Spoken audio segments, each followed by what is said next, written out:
Assalamualaikum warahmatullahi wabarakatuh. Innal hamdalillah nahmaduhu nasta'inuh wa natubu ilaihi wa nastaghfiruh. Wa na'udzu billahi min syururi anfusina wa min sayyiati a'malina. May yahdihillahu fala mudilla lahu wa may yudlil fala hadiya lahu. Segala puji bagi Allah, Tuhan yang selalu kita memujinya. Tuhan yang kita selalu mohon pengampunan kepadanya dan berlindung dengannya.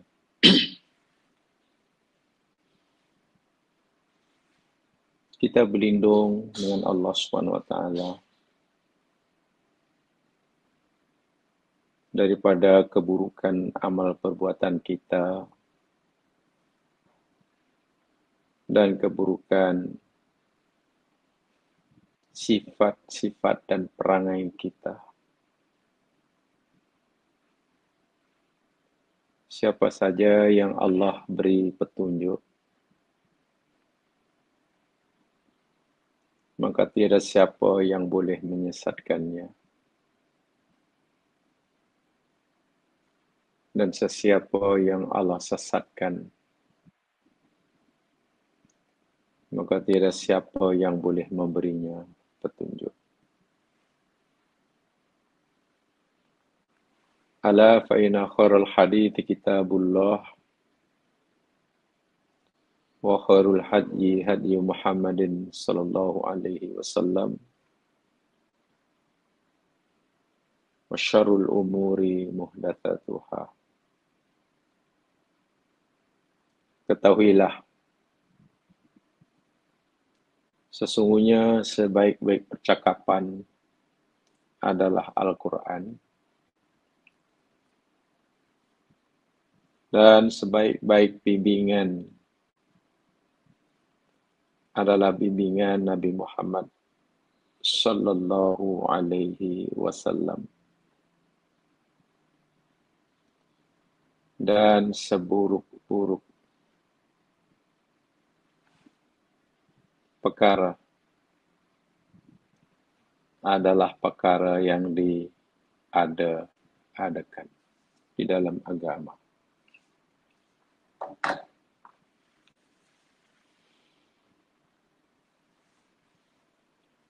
Allahumma allimna ma yanfa'una wanfa'na ma 'allamtana warzuqna ilman walhamdulillahi ala kulli hal. Ya Allah, ya Tuhan kami, ajarkan kepada kami, ya Allah, ilmu yang memberi manfaat bagi kami. Dan berikanlah manfaat pada setiap ilmu yang Engkau ajarkan kepada kami. Tambahkanlah ilmu kami, ya Allah. Bukakanlah hati kami agar mudah menerima apa saja ajaran agamamu. Ringankan anggota tubuh kami untuk mengamalkan setiap apa yang kami telah ketahui daripada kitab suci-Mu dan sabda Nabi-Mu. Rabbi shrah li sadri wa yassir li amri wahlul 'uqdatam min lisani yafqahu qawli. Amin ya rabbal alamin.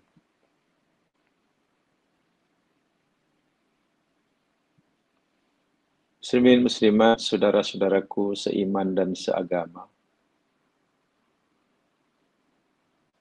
Semoga sentiasa di bawah naungan perlindungan rahmat Allah Subhanahu wa taala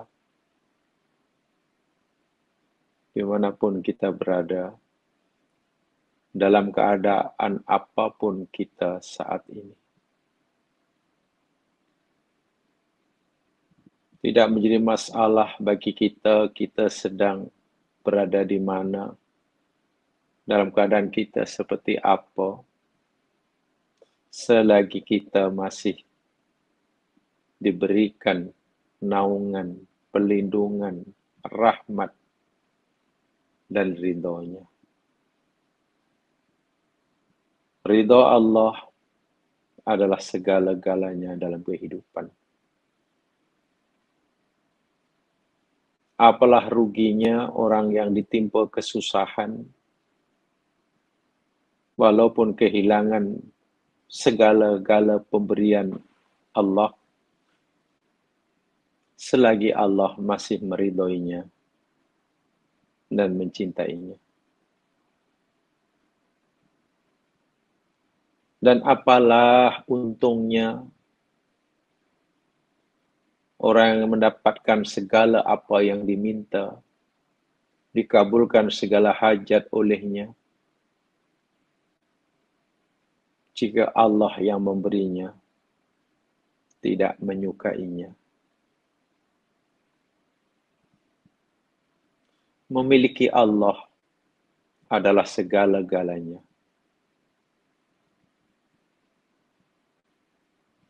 Orang yang benar-benar cinta Allah akan lebih takut kehilangan Allah sebagai pemberi daripada kehilangan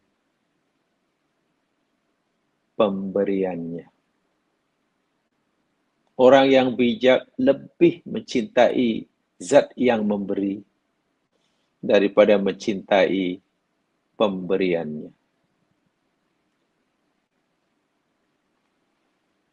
Orang yang beruntung, orang yang merasa rugi serugi-ruginya apabila ia kehilangan zat yang memberinya daripada sekadar kehilangan pemberiannya. Mudah-mudahan Allah tanamkan dalam hati kita perasaan cinta kepadanya sebagai zat yang maha memberi, melebihi daripada cinta kita kepada pemberiannya. Karena pemberiannya hakikatnya adalah miliknya. Datang darinya dan akan kembali kepadanya. Kita yakin semua kita telah memahami dengan betul dan sentiasa ingat akan makna yang terkandung dalam kalimat Inna lillahi wa inna ilaihi raji'un. Jika ayat itu difahami dengan betul dan dicamkan dalam hati, pertanyaannya, sebenarnya apa yang kita miliki dalam hidup? Tidak ada. Tolong tunjukkan satu saja.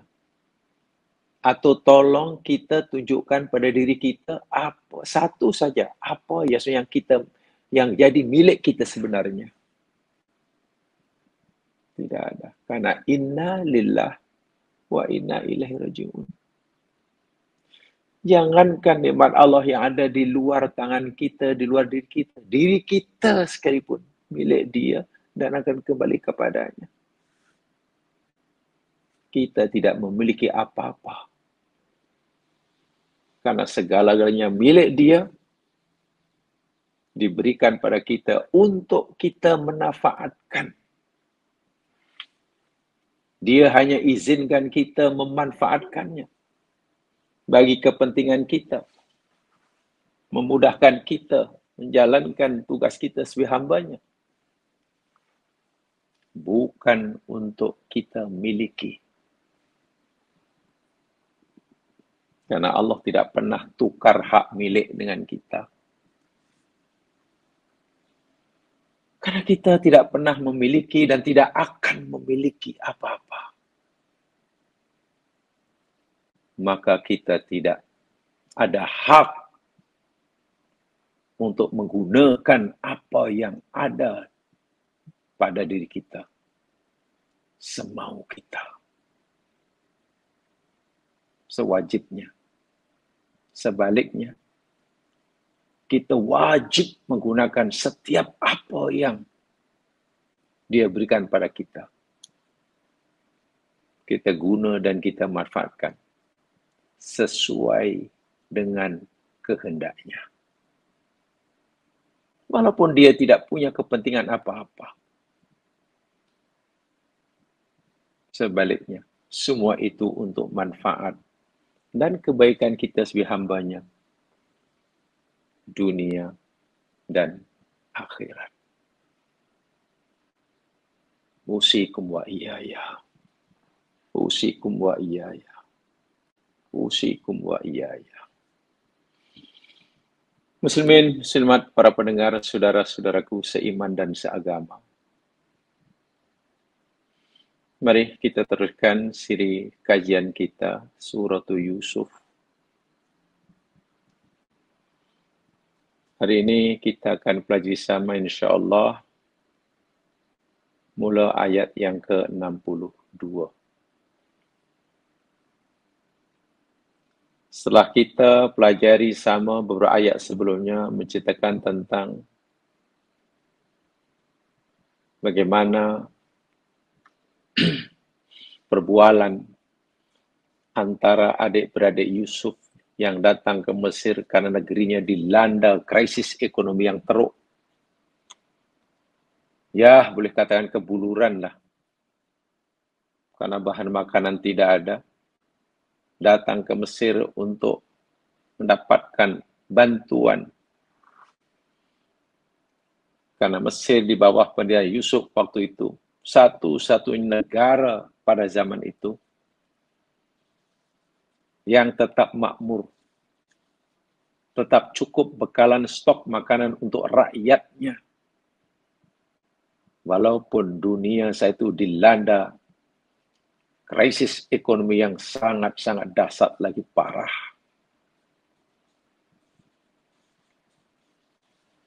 Dialog perbualan antara adik-beradik Yusuf dengan Yusuf yang mereka tidak mengenali Yusuf.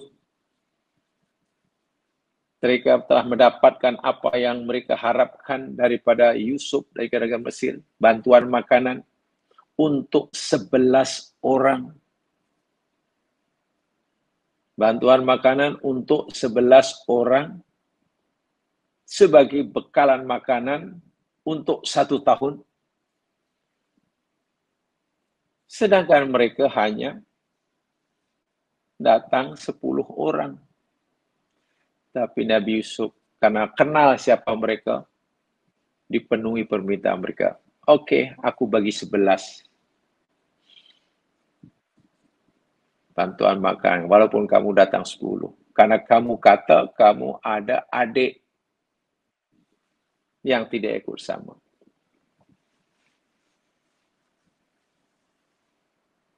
Pesanan Yusuf. Tarhib Yusuf. Lain kali. Kalau kamu datang ke Mesir, perlukan bantuan, kamu kena bawa saudara kamu yang kamu kata tak ikut itu. Jika kamu masih mau bantuan daripada kamu. Jika tidak, tak payah datang Mesir. Tak payah datang. Sebab kalau datang pun kamu tak dapat apa-apa. Jadi kalau kamu nak sangat bantuan, lagi sekali, sila datang Mesir sambil membawa saudara kamu yang kamu kata tak ikut hari ini. Itu saja syaratnya. Mereka berjanji tidak mudah melaksanakan syarat ini. Karena seperti mana yang kita telah pelajari sama minggu lepas, mereka punya track record masa silam yang kurang baik di hadapan orang tuanya. Mereka telah menciptakan persepsi buruk kepada ayahnya. Tentu tidak mudah. Tapi Nabi Yusuf bantu mereka. Macam mana agar mereka mampu merayu, membujuk ayahnya, Yakub, membawa saudaranya, Bunyamin, yang hakikatnya adik Yusuf sendiri, yang mereka belum kenal siapa Yusuf waktu itu. Yusuf bantu untuk memudahkan ikhtiar mereka membujuk Nabi Yakub ayahnya, membenarkan, mengizinkan Bunyamin ikut sama lain kali bila datang ke Mesir. Apa bantuan yang diberikan oleh Yusuf tanpa diketahui oleh mereka? Di sinilah kebijaksanaan Yusuf yang luar biasa. Yusuf sangat-sangat luar biasa. Pakar siasat yang luar biasa demi kebaikan. Bantuan Yusuf itu yakni dijelaskan dalam ayat 62 ini. A'udzu billahi minasyaitonir rajim. Wa qala li fityanihi ij'alu bida'atahum fi rihalihim la'allahum ya'rifunaha idza anqalabu ila ahlihim la'allahum yarji'un. Wa qala, dan berkatalah Yusuf, li fityanihi, kepada orang-orang suruhannya, pekerja-pekerja istananya, ij'alu bida'atahum, jadikanlah atau masukkanlah barang-barang dagangan mereka itu fi rihalihim, di dalam tempat simpanan barang-barang kendaraan mereka. Mereka datang ke Mesir membawa barang untuk ditukar dengan makanan. Barang-barang itu diletakkan dalam, ya mungkin kotak ke, mungkin goni ke, mungkin karung ke, mungkin bakul untuk simpan barang. Yusuf kata, wahai pekerjaku, wahai pegawai-pegawai staf istana, masukkan barang-barang mereka yang mereka bawa ke Mesir ini untuk ditukar, masukkan balik dalam bekas tempat simpanan barang mereka. Masukkan balik. Jadi tempat barang mereka kamu isi dengan bantuan makanan sesuai dengan permintaan mereka. Jangan kurangi. Pastikan kamu beri mereka seseorang cukup untuk 1 tahun. Dan suruhkan barang-barang yang mereka tukar itu di dalamnya. La'allahum ya'rifunaha, agar supaya mereka mengetahui kelak, idzan qalabu ila ahlihim, apabila mereka telah kembali kepada keluarga mereka. Pastikan mereka hanya baru mengetahui, melihat bahwa bid'ah, barang-barang yang mereka bawa ke Mesir untuk makan itu, baru mereka tahu nanti bila dah sampai kampung halamannya. Bukan di sini, bukan semasa perjalanan. So itu suruh elok-elok dalam rihal mereka. Tujuannya apa? La'allahum yarji'un, kata Nabi Yusuf. Agar supaya mereka datang semula ke negeri ini. Ini siasat yang luar biasa yang dilakukan oleh Nabi Yusuf alaihissalam. Apa maksudnya? Mari kita pelajari jamaah sekalian. Pertama, saya ingin sampaikan yakni kosakata yang ada dalam ayat ini yang perlu kita pahami bersama dulu. yakni kalimah li fityanihi. Fityan. Fityan. Ini sebenarnya kaitannya dengan lataif Qur'aniyah.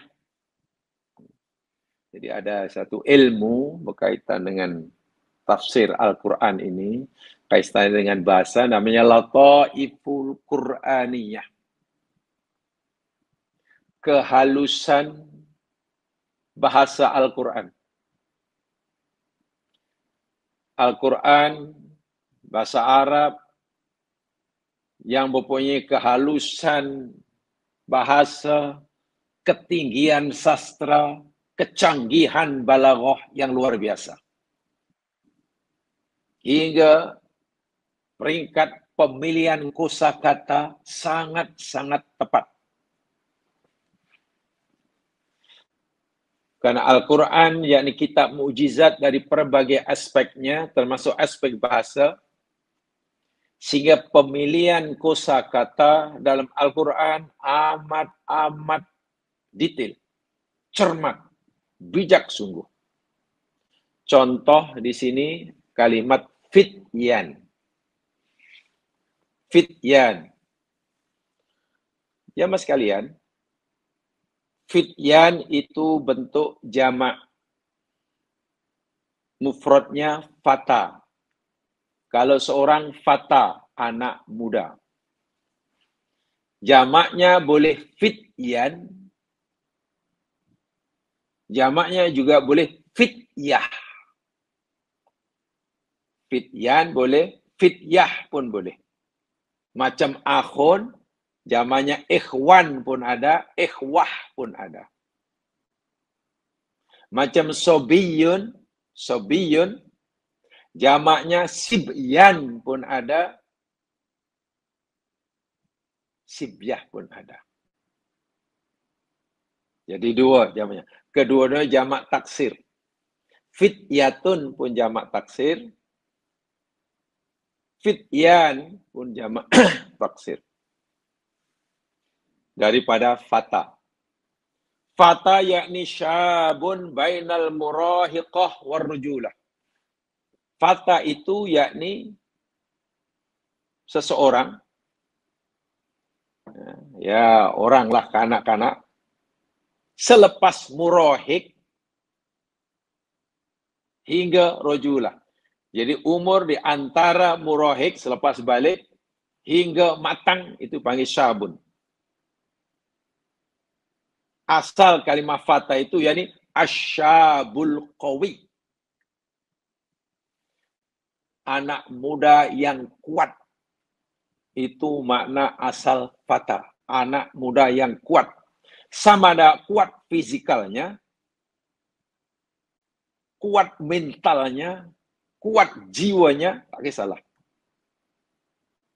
Fata. Nah, lalu apa beza antara fityan dengan fityah? Kedua-duanya jamak daripada fata. Dan kedua-duanya jamak taksir. Kedua-duanya jamak taksir. Jamaah sekalian, contoh di dalam ayat ini Allah gunakan waqala li fityanihi. Fityan. Fata fityan.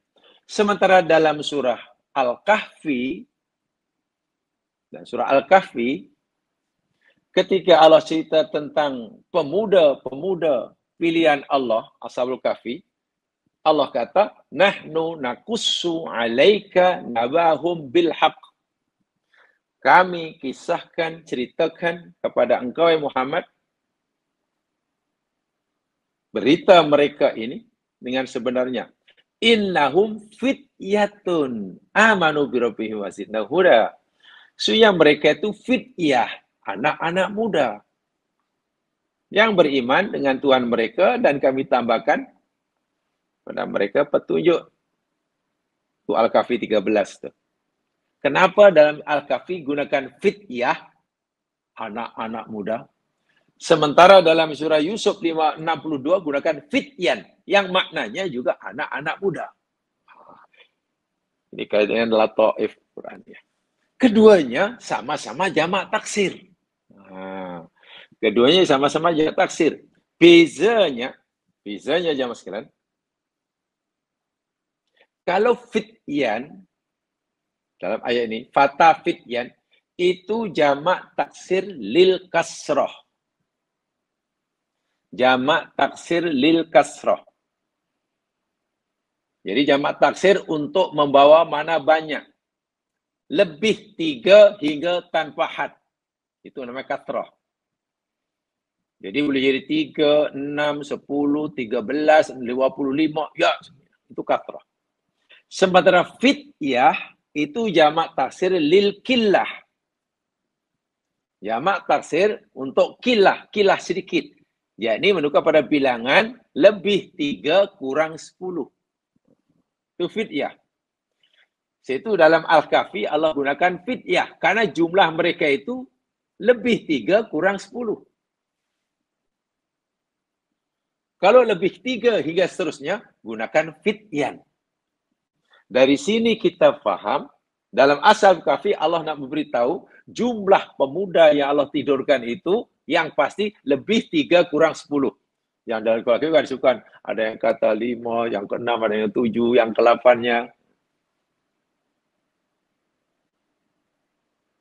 Sementara fityan, Allah nak beritahu bahawa jumlah pegawai anak-anak muda yang bekerja di istana atau yang bekerja untuk Yusuf waktu jumlahnya ramai. Yang pasti lebih 3. Berapa jumlahnya tak tahulah, mungkin 60, mungkin 36, mungkin. Nah, itu perbezaan pertama. Persamaannya sama-sama jamak taksir. Perbezaannya yang fityan jamak taksir lil kathrah, fityah jamak taksir lil killah. Nah itu. Perbezaan kedua. Lalu kenapa penggunaannya berbeza di sini? Ini menarik. Ini lataif Qur'aniyahnya. Rupa-rupanya jamaah sekalian, ketika Allah gunakan kalimat fityah dalam Al-Kahfi, Allah bukan sekadar nak memberitahu jumlah mereka itu lebih 3 kurang 10. Tapi Allah memberitahu kepada kita bahawa mereka itu syababun, mu'minun, solihun. Mereka itu anak-anak muda yang soleh, yang mukmin. Karena Allah hendak memberitahu pada kita bahawa anak-anak muda itu anak muda yang baik, yang mukmin, yang soleh. Itu yang nak Allah sampaikan. Dari aspek anak muda, betul. Tapi yang dikatakan Allah, yakni iman mereka, kesalehan mereka, kebaikan mereka, kehebatan iman mereka. Sementara bila Allah gunakan fityan, contohnya dalam ayat ini, Allah bukan sekadar nak memberitahu pada kita bahawa jumlah mereka itu ramai, tapi fityan digunakan untuk makna al-khidmah. Anak muda yang bekerja, yang berkhidmah, menjadi pembantu. Jadi kalau kita kata hum fityatun, maknanya dia anak muda yang hebat-hebat belaka. Kalau hum fityanun, itu mereka itu pekerja-pekerja. Itu staff-staff. Tengok bagaimana cermatnya Al-Quran. Terjemahan Melayu sama. Fityan dengan fityah sama. Tapi kalau fityah, saya ulangi, yang nak diberitahukan, yang ditekankan dalam pemberitahuannya tentang kesalehannya, kehebatannya dalam agama, kehebatannya dalam keimanan mereka. Sementara fityan, yang nak diberitahu bukan sekadar jumlah mereka ramai, tapi ditekankan yakni bahawa mereka itu pekerja-pekerja. Fityan. Itu bila bentuk jamak ya, bila bentuk-bentuk jamak. Itu tafsir lugawinya, lataif Qur'aniyahnya. Ya, ini sekadar pengetahuan lah untuk menambah ilmu je lah. Untuk nambah ilmu. Tak tahu pun tak apa. Tak tahu pun tak dosa. Karena tidak ada kait-kaitan dengan hukum hakam. Tak tahu pun tak dosa. Hanya kalau tahu, insya Allah kita lebih dapat maklumat daripada Quran yang kita pelajari. Itu saja. Semakin banyak ilmu alat yang kita kuasai dalam memahami Al-Quran, insya Allah semakin banyak pengajaran, maklumat yang kita dapat daripada ayat yang kita pelajari. Itu saja.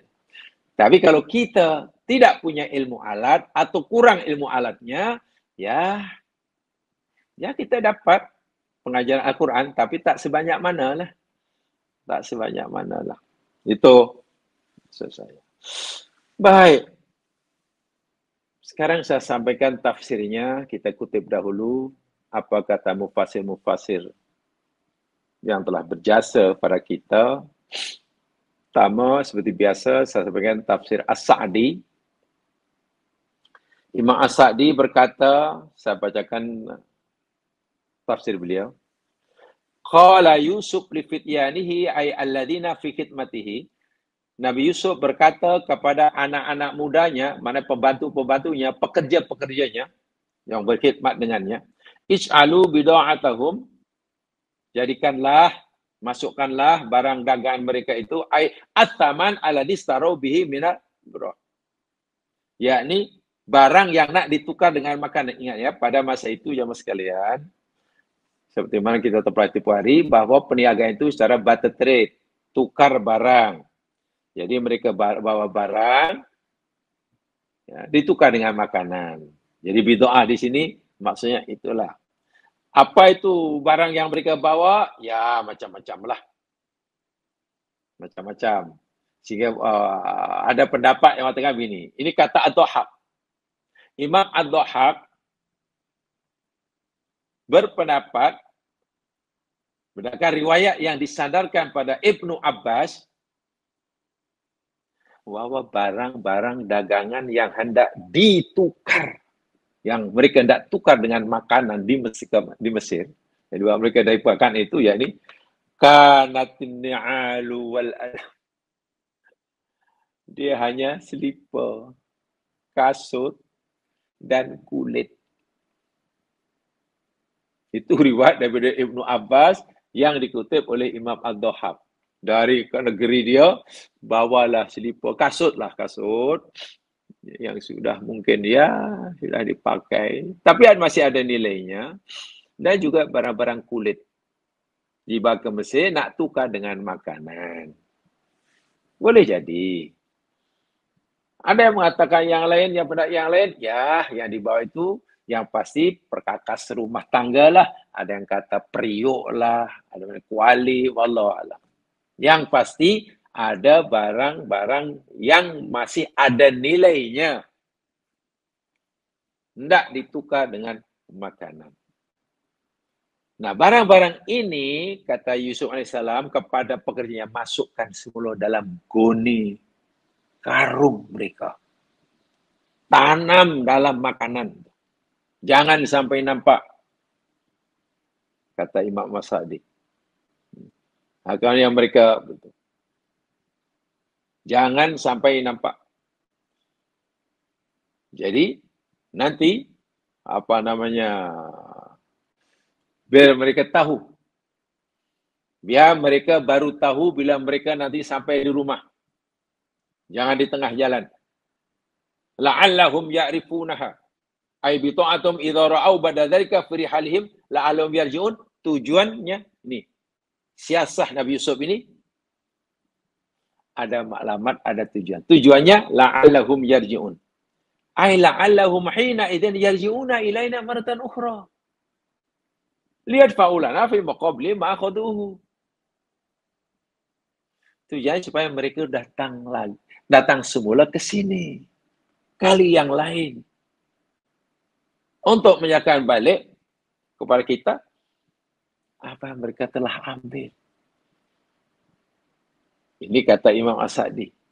Rupa-rupanya jamaah pada masa itu, walaupun dalam keadaan kesusahan, anak-anak Nabi Yakub atau negeri Nabi Yakub, keluarga Nabi ini, walaupun ada susah makanan, Rasanya bagi mereka, kalau sekadar hanya mendapatkan bantuan percuma, itu rasanya macam, ya, harga dirinya kurang terhormat sedikit lah. Susah memang patut dibantu. Orang susah memang boleh menerima bantuan secara percuma. Tapi keluarga Nabi Yakub ni orang yang terhormat, sangat-sangat menjaga harga diri. Rasa-rasanya walaupun kita ini boleh menerima bantuan percuma, rasanya tak seronok lah. Kita mestilah tukar barang. Lalu dapat. Jadi taklah mendapat secara percuma. Mereka nanti, Yusuf kata, kalau mereka balik ke rumah dan tengok huninya, ada pula barang-barang mereka yang kita kembalikan. Mereka akan fikir, oh, pasti akan datang semula ni. Kita nak niaga, kenapa kita pergi? Ada rasa itulah. Ya, si malu itu orang yang muruahnya tinggi. Orang yang mungkin harga dirinya makin kurang, weh, dapat percuma seronok. Kalau bayar malah tak seronok. Weh, saya dapat percuma banyak pula. Jadi sekarang mentaliti suka menerima. Seronok menerima. Nabi Yakub mengajar anak-anaknya ini satu budaya memberi. Memberi. Saya itu menerima rasanya, bukan tak boleh, boleh, tapi kalau ingin menaikkan kedudukan harga diri, memberi. Sesuai dengan sabda Nabi, al-yadul ulya khairu minal yadis sufla. Tangan yang di atas lebih baik dari tangan yang di bawah. Nampaknya sederhana hadis itu, tapi coba kita amalkan. Susah. Karena biasanya mentaliti kita manusia ini suka menerima, seronok kalau dapat. Berat kalau suka memberi. Dalam bahasa lagi keras, orang biasanya lebih bahagia bila mendapatkan sesuatu, pemberian, daripada memberikan sesuatu pada orang. Memberikan sesuatu itu menahan nafsu, macam mana bahagia. Tapi orang yang makomnya makin tinggi, jiwanya makin tinggi, makin suci, dia akan mencari kebahagiaan dengan memberi. Daripada menerima. Boleh menolong orang susah itu bahagianya luar biasa. Jauh lebih bahagia daripada mendapat pertolongan. Minta maaf ya jamaah sekalian, ini contoh ini mungkin agak lawak sikit, tapi inilah yang dahulu yang saya dengar. Minta maaf agak tak sesuai sikit, tapi saya untuk mudah kita memahami. Dalam pelajaran tasawuf moden, Allahyarham Dr. Hamka, beliau kan mengarang kitab tasawuf moden. Karena biasa tasawuf, biasanya orang terbayang orang-orang yang dah lansia, 80 tahun, menyepi. Tasawuf bukan seperti itu. Tarikat tidak seperti itu. Tasawuf itu kaitan dengan akhlak. Ketika beliau menjelaskan tentang ayadul ulya khairun minadis sufla, memberi lebih baik daripada menerima. Memberi lebih membahagiakan jiwa daripada menerima pemberian. Menolong orang itu akan lebih memberikan rasa tenang dalam jiwa, rasa bahagia dalam hati daripada menerima pertolongan. Susah. Nak menerangkan mungkin susah, tapi nak merasai, nak merasakan. Sudahkah kita dapat merasai kebahagiaan dengan sebab memberi, bukan dengan menerima? Itu masalah. Dr. Hamka pernah buat contoh, minta maaf ya, contoh begini. Kamu lapar, kemudian kamu makan. Lepas makan pasti gembira. Lapar, kemudian kita makan. Masukkan sesuatu dalam rongga tubuh. Masuk makan. Senang kan? Hilang lapar, hilang dahaga, makan. Ya, pasti gembira. Karena kita dapat. Tapi lepas kenyang kita mengantuk, sakit perut, malah nak berjalan. Lepas itu malah Allah rupanya lebih saya banyak sangatlah. Alah, jalan pun susah. Kan? Memang seronok.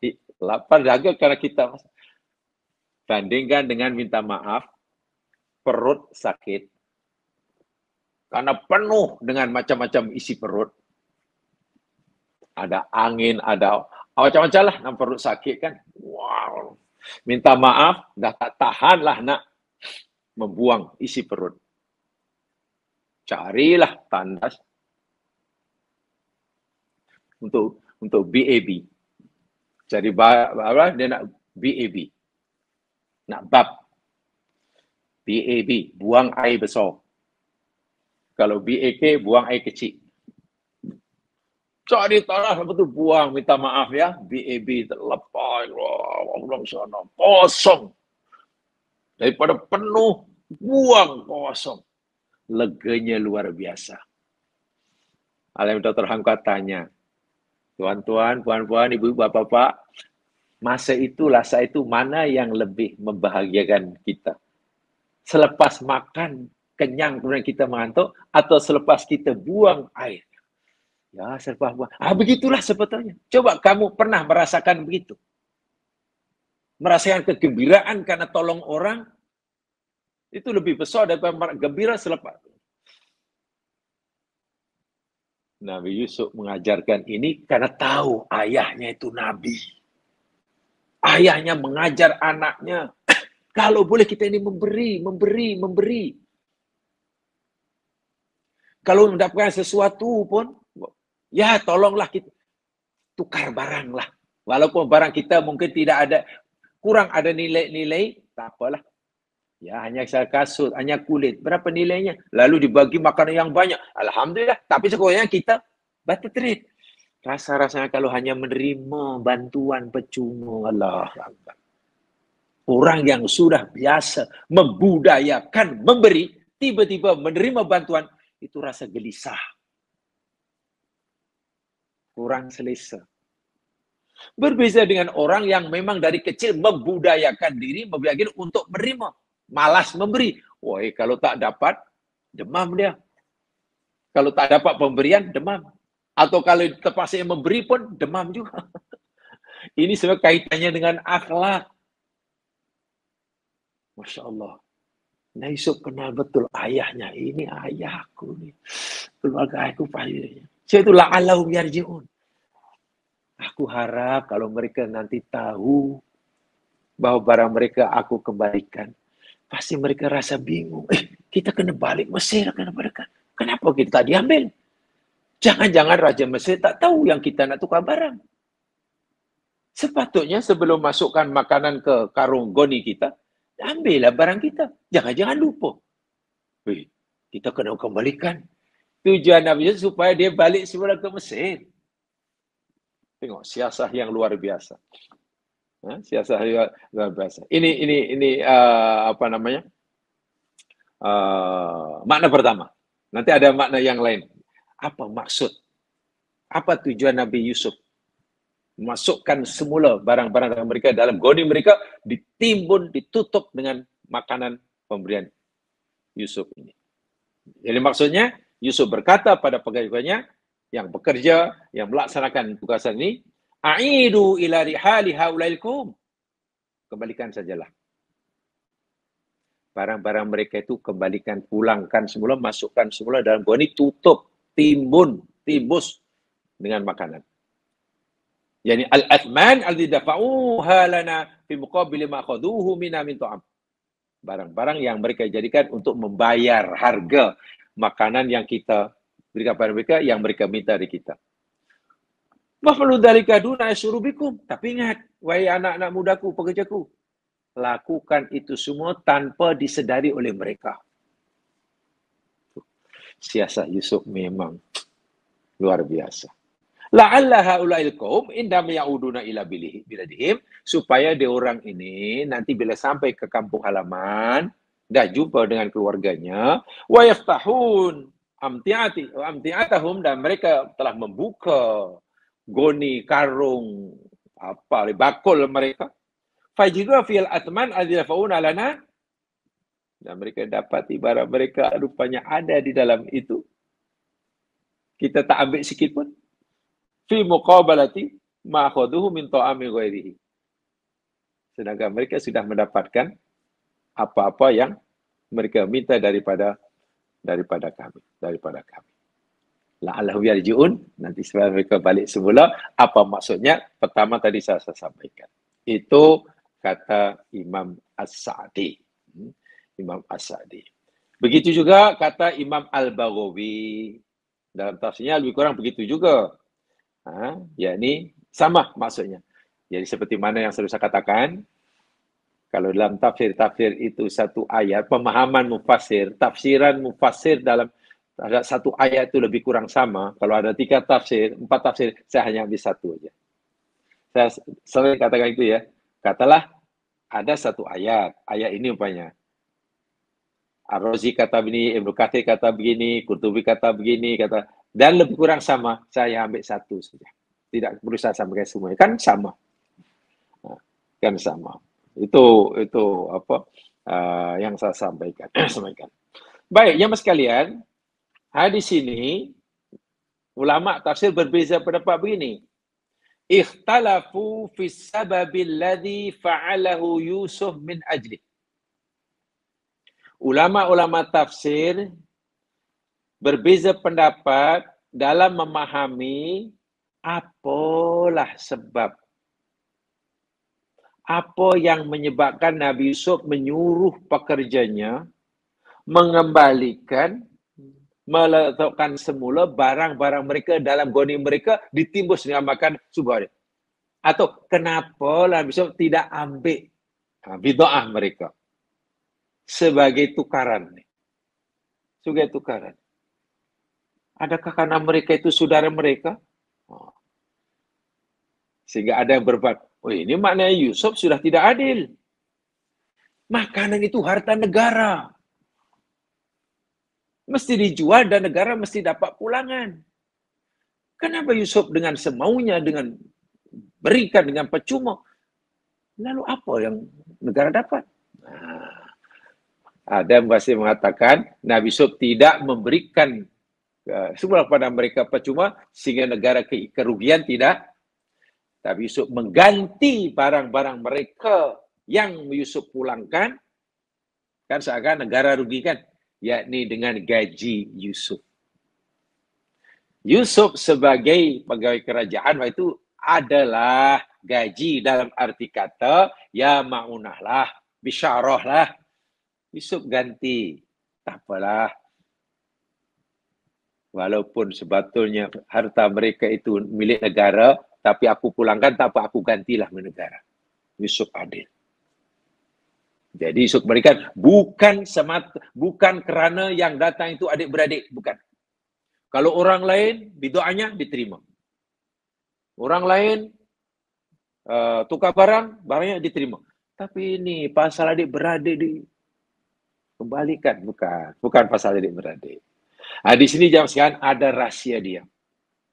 Dan rahsia ini difahami oleh ulama tafsir, coba menghayati ayat ini dengan lebih mendalam. Dia memberikan pengajaran yang luar biasa. Yang pertama, kenapa Yusuf tidak ambil barang mereka? Sebenarnya dikembalikan. Qila arada ayyuriyahum karamahu fi raddil bida'ah wa taqdimid diman fil birri wal ihsan. Yusuf alaihi salam ingin memberitahukan pada mereka, memperlihatkan pada mereka abang-abangnya yang mereka tak kenal Yusuf itulah, dengan dikembalikannya barang-barang dagang mereka, sementara permintaan mereka makanan dipenuhi oleh Yusuf. Yusuf hendak menunjukkan tentang al-birru wal ihsan. Yusuf hendak menunjukkan kebaikannya kepada mereka. Ini tunjukkan. Kenapa Yusuf tunjukkan itu? Bukankah itu namanya riya? Bukan itu. Jamaah sekalian, ingat ya. Kan Nabi Yusuf telah ingatkan kepada mereka. Kalau kamu nak minta bantuan lain kali kepada kami di Mesir, sila datang. Tapi dengan syarat, kamu membawa adik kamu. Yang kamu kata masih di rumah itu. Jika kamu gagal, tak boleh bawa adik kamu, tak payah datang. Kalau datang pun kamu tak dapat apa-apa. Kan itu syarat yang Yusuf makan. Lalu mereka fikir, iya ya, penguasa Mesir buat syarat seperti itu. Dia itu semuanya orang nak menyusahkan kita, nak menganiaya kita, atau semuanya apa ni? Boleh dipercaya ke orang macam tu? Di sinilah Nabi Yusuf perlu menunjukkan yang dia bercakap jujur, orang yang baik. Tidak salah meyakinkan pada mereka yang mungkin masih suudzon, belum yakin akan kebaikan dirinya, bahawa dia akan menepati janjinya. Tidak salah Yusuf tunjukkan, aku ni orang baik. Aku akan penuhi permintaan janji aku. Yani aku akan beri kamu bantuan yang kamu minta dengan syarat kamu bawa adik kamu. Kalau kamu kurang yakin akan janji aku, akan kebaikan aku, nanti balik kamu nampak barang-barangmu aku tak ambil.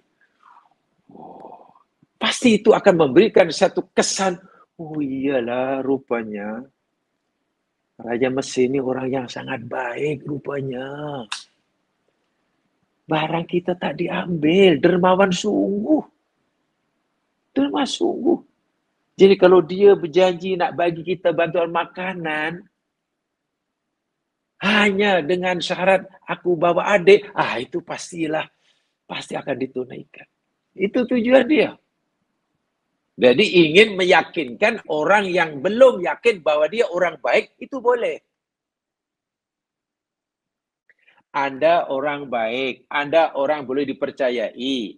Ada orang ingin bermuamalah dengan Anda. Malangnya orang itu masih belum yakin. Yang Anda orang yang boleh dipercayai. Maka Anda dibenarkan untuk meyakinkan mereka bahwa diri Anda orang yang boleh dipercayai. Dan itu bukan riya. Itu bukan riya. Tunjukkan. Jangan tak apa dah. Kalau apa tak percaya, tak apa dah. Itu pulang awal lah. Bukan begitu. Bukan begitu. Itu pengajaran yang pertama. Ayat liyakuna ta'alahum minal aud lalu ya'rifuna ayat karamat ayat. Supaya mereka tahulah kita ni orang yang baik. Jadi kalau kami berjanji pasti kita tepati. Kalau kami minta, sekadar minta syarat bawa adik, itu syarat yang kecil lah, bukan syarat mengada-ngada. Bukan syarat nak menyusahkan. Itu pendapat pertama. Pendapat yang kedua ada mengatakan kenapa Nabi Yusuf kembalikan barang-barang mereka. Ra'a man akhada famanat ta'am min abihi wa ikhwati min hajatihim ilaih raddahu alaihim min haitsu la ya'lamuna taqarrumah. Ini luar biasa. Yusuf tidak mengambil barang-barang mereka sebagai ganti makanan yang mereka minta. Karena Yusuf merasa itu aib. Tak elok. Tidak elok. Yusuf memandang, merasa tak elok aku ambil barang-barang mereka sebagai ganti, bintu mereka sebagai ganti makanan yang mereka minta. Walhal barang-barang itu milik ayah. Barang-barang itu milik adik-beradik aku. Mereka sangat-sangat berhajat dengan bantuan aku. Takkan aku baru mau memberikan bantuan kepada mereka, memenuhi hajat mereka, jika mereka mau menyerahkan milik mereka. Hai, aib, Nabi Yusuf kata. Aib, tak boleh. Ayah telah mengasihi aku. Ayah telah mendidik aku. Diri aku. Tiba-tiba sekarang ayah dalam keadaan kesusahan yang amat payah. Bukan hilang kerja. Nak makan pun tak ada. Suruh anak-anaknya minta bantuan pada aku yang aku mampu memberikan bantuan. Takkan macam itu pun aku minta upah, minta bayaran, minta harga. Tak boleh, tak boleh, tak boleh. Di mana kedudukan aku sebagai anak berbakti pada orang tua? Mampukah aku membalas jasanya? Ini pengajaran daripada Yusuf pada kita. Yusuf merasa malu, hina kalau aku ambil. Hina. Karena itu harta orang tuaku. Inilah ma'ruf. Habis itu kan abang-abangnya yang dahulu mencercanya, menghinanya. Kenapa Yusuf langkah balik? Yang mereka bawa itu bukan harta ayahnya saja, tapi juga harta adik-beradiknya yang dahulu mencampakkannya dalam perigi. Kenapa Yusuf pulangkan? Di sinilah jemaah sekalian. Ini benar-benar bagi saya pengajaran yang luar biasa. Dan Al-Quran telah mengajar kita dengan menggunakan kosakata yang luar biasa. Ingat ya, anak disuruh berbakti kepada kedua ibu bapa. Atau seseorang disuruh berbuat baik kepada orang mukmin lain. Itu Al-Quran menggunakan dua istilah. Ada dua istilah yang Quran gunakan untuk kita untuk kebaikan yang kita mesti lakukan pada orang lain. Anak wajib berbuat baik pada orang tua. Perbuatan baik atau kebaikan yang anak lakukan pada orang tua itu ada dua istilah dalam Al-Quran. Satu, ma'ruf. Dua, ihsan. Contoh, umpamanya Allah berfirman di dalam surah Al-Isra ayat 23, wabil walidaini ihsana. Dan dengan kedua ibu bapa, ihsan, buat baik. Betul? Ihsan buat baik. Sementara di dalam surah Luqman ayat 15, di sana ada ayat berbunyi, wasahibhuma fid dunya ma'rufa. Ini kisah dengan ayah orang tua yang kafir memaksa anak jadi musyrik itulah. Fala tuti'huma. Allah kata, jangan kamu taati keduanya. Karena orang tua kamu itu salah, suruh kamu syirik. Tapi, walaupun kamu tak boleh taat pada mak bapak kamu yang perintahnya malah bercanggah dengan perintah aku adalah sahibhuma fid dunya ma'rufa. Bergaulah kamu dengan mereka berdua di dunia ma'ruf. Ma'ruf baik juga. Lalu apa beza ma'ruf dengan ihsan? Anak wajib buat ma'ruf pada orang tua, anak wajib buat ihsan pada orang tua. Ihsan itu berbuat baik pada orang lain tanpa mengharapkan balasan. Itu namanya ihsan. Saya ulangi. Ihsan itu berbuat baik pada orang lain tanpa mengharapkan balasan. Dalam hal ini, anak diwajibkan oleh Allah berbuat baik pada orang tua tanpa harus mengharapkan balasan. Sudah buat baik. Nanti orang tua nak balas atau tidak, nak bagi hadiah atau tidak, nak berwasiat bagi warisan atau tidak, itu tanpa mengharapkan balasan. Itu ihsan. Dan itu kewajiban anak pada orang tua. Sehingga dalam hal ini anak tidak boleh merasa telah terlalu banyak kebaikan yang dia berikan orang tua. Nampaknya aku dah banyak tolong ayah ni. Nampaknya dah banyak aku tolong mak ini. Cukup rasanya ni. Dah lebih dah terlebih ni ayah. Tak boleh ayah. Itu belum ihsan. Sementara ma'ruf, itu buat baik kepada orang. Kalau anak pada orang tua, kalau kita pada orang lain tak apa. Walaupun hati kita tidak menyukai orang itu. Itu ma'ruf. Anak yang dipaksa syirik oleh orang tuanya yang kafir, Anaknya mukmin, dipaksa syirik oleh mak bapak yang kafir. Anak tak wajib taat, ya. Tapi anak tetap wajib bergaul dengan mereka makruf. Maknanya anak tetap wajib berbuat baik pada orang tuanya walaupun dalam hati anak itu sebenarnya tak suka. Dia tak sukalah ayah ni suka paksa aku syirik, bukan dosa dah. Dalam Quran ada tu suami isteri yang bercerai. Ya. Antara suami dan isteri bercerai, Allah gunakan ihsan pun ada, Allah gunakan makruf pun ada. Tasrihun bi ihsan. Ada. Amsikuhunna bi ma'ruf atau tasrihun bi ihsan. Tahan mereka, ambil mereka, rujuk mereka isteri kamu yang kamu nak cerai itu tak jadi, rujuk semula dengan makruf. Atau kalau kamu nak lepaskan pun dengan ihsan. Maksudnya apa? Suami yang menceraikan istrinya, terus dilepaskannya, suami adalah tetap wajib berbuat baik kepada bekas istrinya tanpa mengharapkan balasan. Berat kan? Berat. Atau suami yang merujuk istrinya. Dia rujuk semula dengan istrinya. Wah, istrinya telah menyakitinya. Menyakitinya, mendakannya. Tapi suaminya rujuk semula.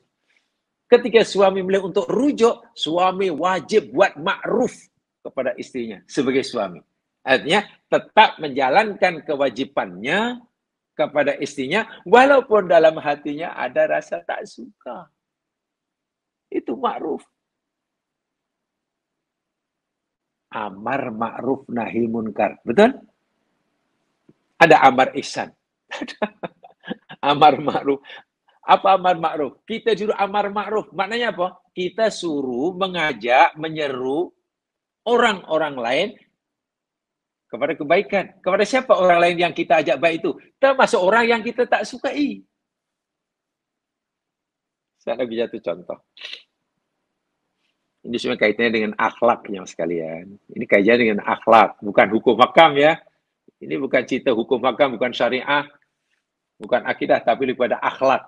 Tazkiyatun nafsi, qalbun salim. Atau apa sajalah istilahnya. Kalaulah kita berbuat baik kepada orang yang berbuat baik kepada kita, itu biasa. Biasa. Tapi kalau kita berbuat baik kepada orang yang berbuat jahat pada kita, itu baru luar biasa. Itulah namanya makruf. Kita doakan kebaikan. Ada kawan sakit, lalu kita, ya Allah, ya Tuhanku, sembuhkanlah dia, ya Allah. Jadikanlah penyakit yang Engkau timbal pada ya Allah sebagai penghapus dosanya. Boleh mengangkat darjahnya. Senang kita doakan yang baik untuk kawan kita yang sakit jika hubungan kita dan kawan itu hubungan yang baik, kawan rapat. Biasa. Tapi agak-agak mampu ke kita mendoakan orang lain yang sentiasa menyusahkan kita, menzalimi kita, menganiaya kita. Dia ditimpa penyakit, lalu kita doakan, ya Allah, ya Tuhanku, ampunkan dosa dia. Kalau kita mampu mendoakan yang baik bagi orang saudara kita yang sakit, yang memusuhi kita, menyusahkan kita, memfitnah kita, maknanya kita betul-betul sudah amar ma'ruf. Tapi biasanya kalau kepada orang yang tak disukai, ya masih doanya bukan ya Allah ampunkanlah dosanya, selamatkanlah berjalannya, tak. Mungkin kalau kepada yang dimusuhi, Allahumma apa? Allahumma petir ya Allah, Allahumma petir. Doanya mohon orang itu sama petir. Mana amar ma'rufnya? Jadi jangan salah, jangan disederhanakan maksudnya. Jangan kita menyederhanakan maksud amar ma'ruf nahi munkar. Itu maknanya sangat dalam tuh amar ma'ruf. Jangan-jangan kita pun belum amar ma'ruf. Tapi amar ma'ruf biasanya hanya difahami secara sederhana, secara dangkal. Amar ma'ruf maknanya ya amar ma'ruf, kita ajak orang mengaji, kita ajak orang jujur, kita. Tapi kalau ditanya siapa orang yang kamu ajak baik itu? Atau siapa orang yang kamu doakan kebaikan baginya? Ya, orang yang baik pada kita lah. Orang yang jahat pada kita, kirim salam. Mana kita baru amar ma'ruf. Kita baru amar mak namanya. Rufnya belum ada. Nabi Yusuf memberikan contoh pada kita. Ini barang yang mereka nak tukar dengan makanan. Mereka sangat-sangat memerlukan makanan ini, kebuluran. Ini milik ayah ini. Ini milik ayah. Patutkah aku mengambil milik ayah dan baru aku bagi bantuan pada mereka? Apa nilainya benda ini bagi aku? Sedangkan ini bagi ayah sangat penting. Buktinya. Sangat berharga buktinya. Nak ditukar dengan makanan. Tak boleh, tak boleh. Hina aku sebagai anak. Kalau aku terima pula. Atau jika sekiranya ini milik abang-abang aku ni. Ini abang aku yang punya, si fulan ini abang aku dahulu yang pegang aku, yang pukul aku, yang kelapa aku. Maknanya pada abang yang jahat. Yalah, walaupun mereka jahat. Sepatutnya memanglah. Harta mereka yang disimpan pada aku ambil. Kalau perlu, aku minta lebih. Ini sikit saja. Tak layak untuk mereka bantuan 1 tahun. Tapi sudah. Walaupun mereka dijahat kepada aku, rasanya aku tidak boleh membalas kejahatannya dengan keburukan. Tak aku kembalikanlah barang mereka. Kasihan. Mereka ini lapar, perlu makanan. Takkan aku bagi mereka betul makanan, aku ambil pula harta mereka. Tak boleh, tak boleh. Walaupun mereka pernah jahat pada aku. Itu namanya ma'ruf. Allahu Akbar. Nabi Yusuf mengembalikan itu ada 2 pengajaran. Pertama, Nabi ingin buat ihsan kepada orang tuanya. Nabi Yusuf ingin buat ma'ruf kepada abang-abangnya. Tanpa mereka sadari. Nampak yang sederhana je mas sekalian. Sangat sederhana. Nilai barang-barang mereka yang mereka bawa dari Kan'an untuk ditukar jadi dengan makanan. Itu Allah. Nilai tak tahulah dari segi nilai ekonomi berapa sangat. Hanya capal, kasut, selipar, barang-barang kulit. Tak tahu kulit tu punya bekas air ke apa. Allah, itu kata Ibnu Abbas. Nilai ekonomi sangat kecil. Lalu bagi Yusuf AS, apa nilainya? Jadi kalau, patutlah Yusuf pulangkan tu makanan tak ada nilainya bagi Yusuf. Yusuf penguasa Mesir. Takkan macam tak diambil. Jangan kita melihat dari segi ekonomi. Bukan. Kalau kita kata Yusuf pulangkan kerana benda itu tak bernilai, itu makna kita merendahkan Nabi Yusuf. Seakan Nabi Yusuf ini abdud dunia. Ini bukan pasal ada nilai atau tidak. Kalaulah nak tukar itu emas berlian, mungkin diambil. Wah, itu namanya abdud dunia. Yusuf tidak melihat di situ. Yusuf tak patut aku minta ganti. Nak tolong orang tua yang susah, minta ganti pula. Nak kau tolong adik-beradik yang susah, minta ganti pula, balasan pula. Walaupun mereka jahat. Tak, aku ingin jadi orang mengamalkan ma'ruf, aku ingin menunjukkan ihsan. Itu pengajaran yang luar biasa dari kisah Yusuf, siasat Yusuf ini. Itu yang kedua. Yang ketiga, alasan ketiga, rahsia ketiga, kenapa Yusuf pulangkan? Arada bihi tawassu' ala abihi li'anna zaman kana zaman al-qahti. Nabi Yusuf inginlah membantu melapangkan atau memberikan kelapangan kepada kehidupan orang tuanya dan keluarganya pada zaman yang sangat-sangat sempit. Orang tuanya sangat-sangat menderita. Hidupnya sangat-sangat susah. Sempit sungguh. Jadi Nabi Yusuf ingin meringankan bebanan hidup, ingin memberikan kelapangan, membantu melapang. Dan itu kewajiban anak.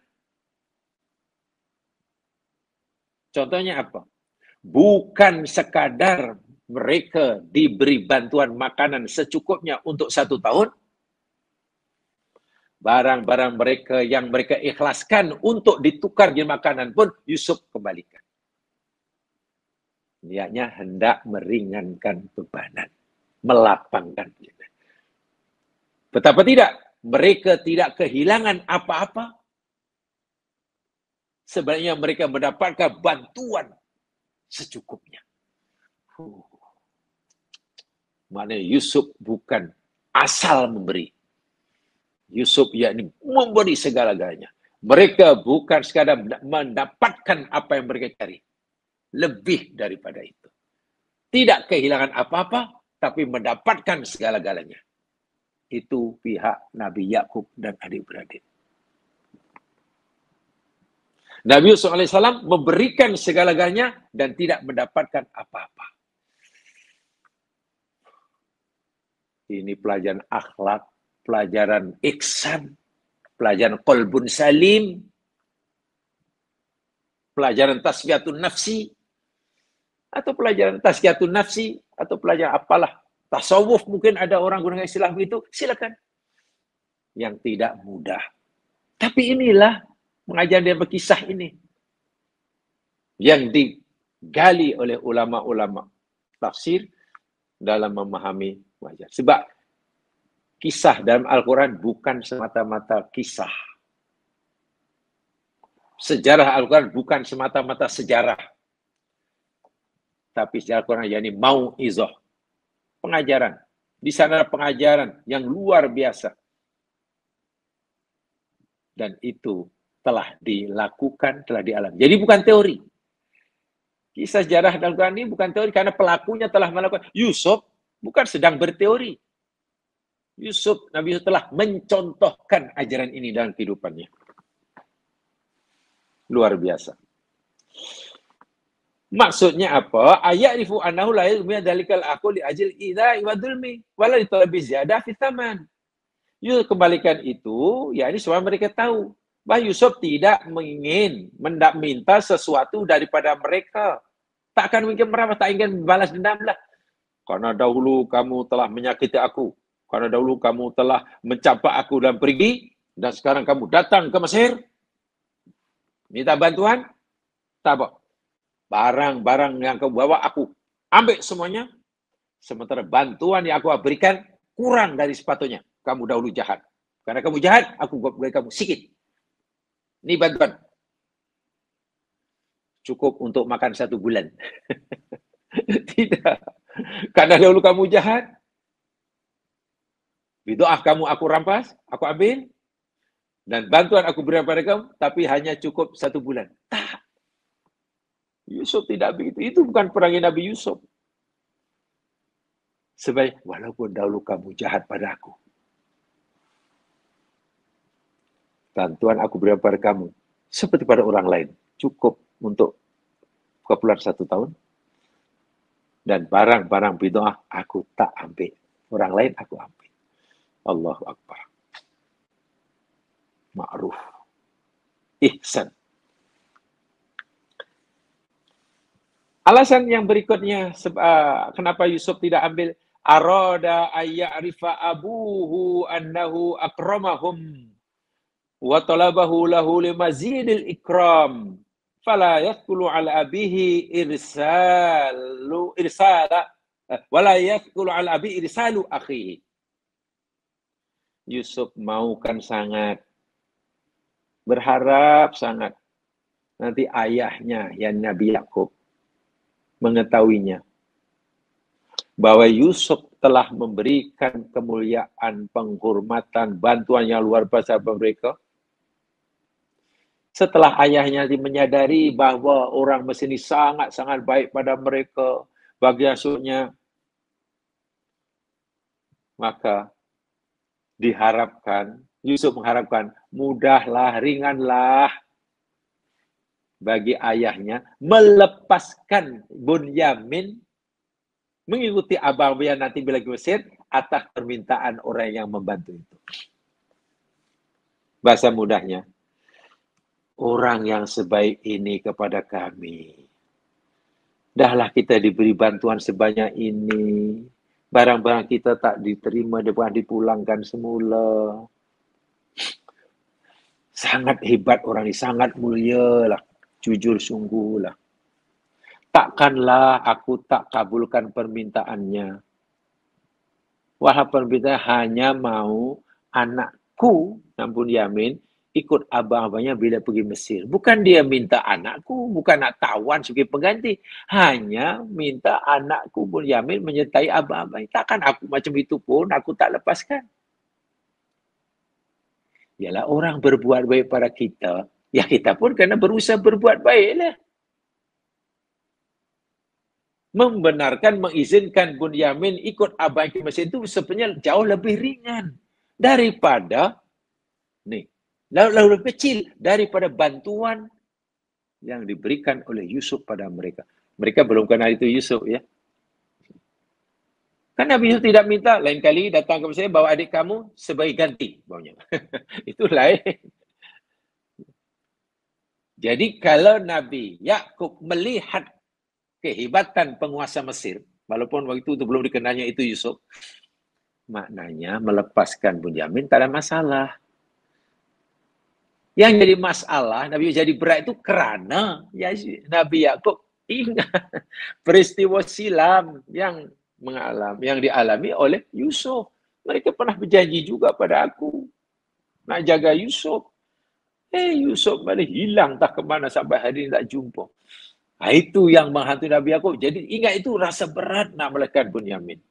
Tapi ingat kebaikan penguasa Mesir. Alah, apa yang diminta remeh sekali, kecil sekali. Hanya perlu aku izinkan anakku ikut rombongan. Takkan macam tu aku tak kabulkan. Ini orang baik.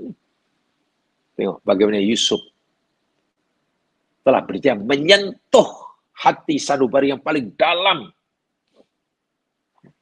dalam hati ayahnya Yakub. Yusuf telah memudahkan jalan bagi abang-abangnya merayu ayahnya, mengizinkan Bunyamin pergi bersama lain kali.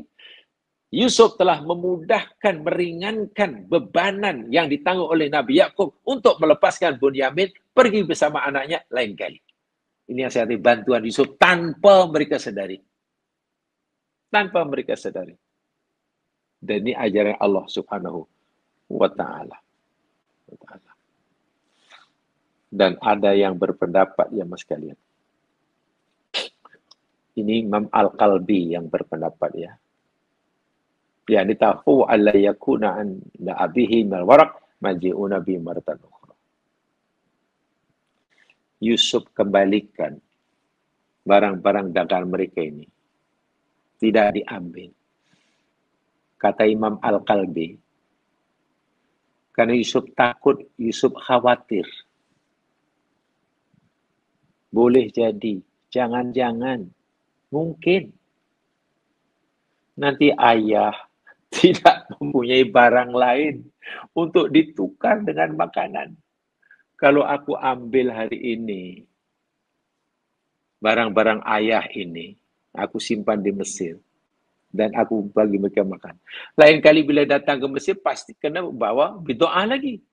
Bidoah apa lagi nanti yang nak dicari karena semuanya telah Yusuf takut. Sehingga nanti kalau nak pergi Mesir, tak ada bidoah yang nak dijadikan ganti harga.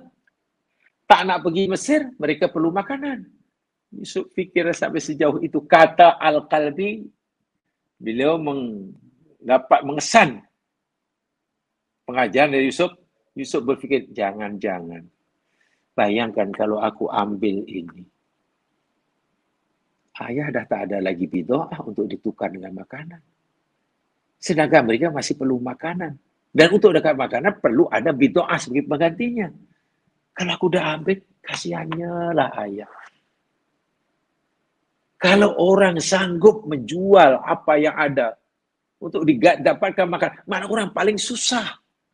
Jadi kalau aku ambil lain kali, Allahu Akbar. Sejauh itu Nabi Yusuf memikirkan.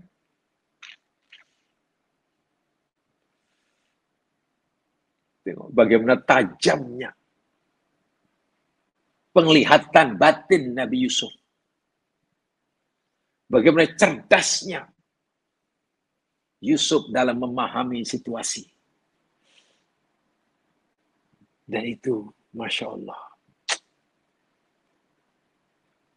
kebolehan melakukan seperti itu tidak mungkin didapat oleh seseorang kecuali mereka yang hatinya bersinar-sinar, kecuali dhamirnya bercahaya, kecuali jiwanya telah terbuka untuk menerima hidayah Allah Subhanahu wa Ta'ala. Semakin bersih hati orang itu, jamaah sekalian, semakin nampak cahaya keluar dari dirinya. Tapi kalau hati kotor, sinar yang ada dalam hati tak mampu menyampancarkan sinarnya keluar karena tertutup oleh kotoran-kotoran nafsu. Jadi orang yang perangainya baik, ucapannya baik, rencananya baik, perdagangannya baik, yang baik, itu yakni cerminan daripada hati yang suci. Memancar cahayanya keluar. Tapi bila cahaya nak keluar itu tertutup oleh noda dan dosa. Tertutup oleh nafsu. Ya, takkan keluar lah. Akhirnya yang keluar apa? Buruk belaka. Ucapannya buruk, perangainya buruk, perbuatannya buruk, siasatnya buruk. Itu karena hati tertutup. Risawah. Ada risawah. Khatamallahu ala qulubihim. Bila sudah tertutup, macam mana nak mancarkan cahaya?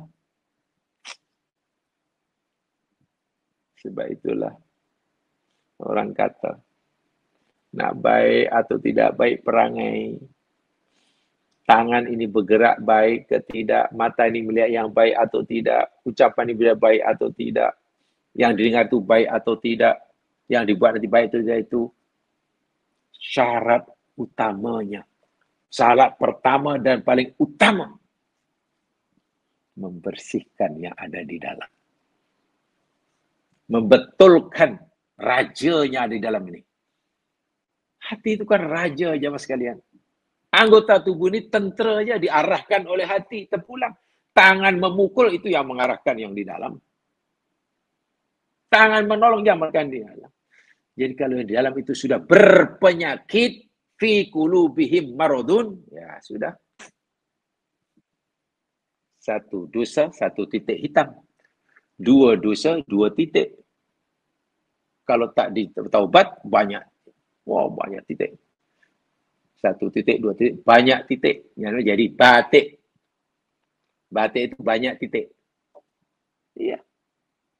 Akhirnya hati yang banyak titik jadi hati yang keras. Mengeras dan jadi keras. Itu makosat qulubuhum. Bila sudah keras, tak segera dilembutkan, ada penutup. Allahu Akbar. Hisyawah, ada tutup. Lebih parah lagi. Bila tutup itu tidak segera usaha untuk dialihkan, tutup akan dikunci. Khotamah dikunci. Itu mana hati yang berbicara itu paling teruk lah tu.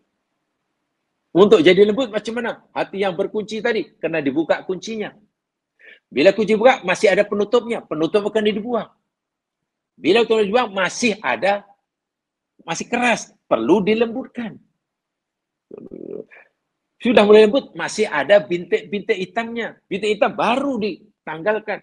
Setelah ditanggalkan, barulah jadi qalbun salim. Prosesnya panjang. Prosesnya panjang. Kalau sudah terlanjur khotamallahu. Setelah itu Nabi kata, bila orang anak Adam buat salah, ada satu titik, segeralah dia tanggalkan. Karena Allah bagi masa. Allah tak suruh malaikat untuk mencatitnya. Satu saat, walau satu saat itu berapa lama. Yang pasti ada gap masa. Bila dalam masa yang Allah putuskan itu, hamba itu bertaubat, tak jadi ditulis. Rekod tak ada. Bila dalam masa yang diperlukan itu mereka tidak bertaubat, letak satu titik itu. Baru boleh tanggal dengan syarat taubat. Sudah ada rekod. Itu sebenarnya kenapa taubat itu segera. Tak boleh dilambat-lambatkan. Melambat-lambatkan taubat itu dosa yang tersendiri. Melambat-lambatkan taubat, tasbih taubat itu dosa. Jadi kalau orang bertaubat, buat dosa tahun lepas, bertahun lepas, taubat hari ini, walaupun insya Allah dosanya diampunkan, dia masih berdosa. Dosa yang mana tuh? Kan dosa diampun. Dosa karena melambat-lambatkan taubat. Sehingga ada at-taubatu minat taubat. Payah lagi.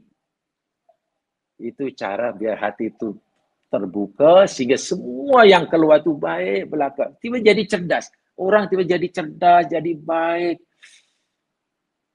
Karena bila hati sudah jernih kan mudah berhubung dengan Allah ya. Allah sayang dia, Allah perhatikan dia dan itu ada dalam hadis 40 jamaah boleh dihadap. Dalam bahasa agama itu waliullah itu. Waliullah kekasih Allah. Dan bila sudah taraf waliullah, Allah kasihi, Allah sini kata, aku akan jadi matanya ketika melihat. Aku akan menjadi tangannya ketika ia memegang. Aku akan jadi telinganya semasa ia mendengar. Aku akan jadi kakinya ketika ia melangkah. Aku akan berikan ketika ia minta. Aku akan lindungi ketika ia minta perlindungan. Seakrab mana orang ini dengan Allah Subhanahu wa taala. Sangat-sangat akrab. Takorrubnya luar biasa. Setiap kita diberi peluang untuk itu. Jadi pokok-pokok yang ada dalamnya.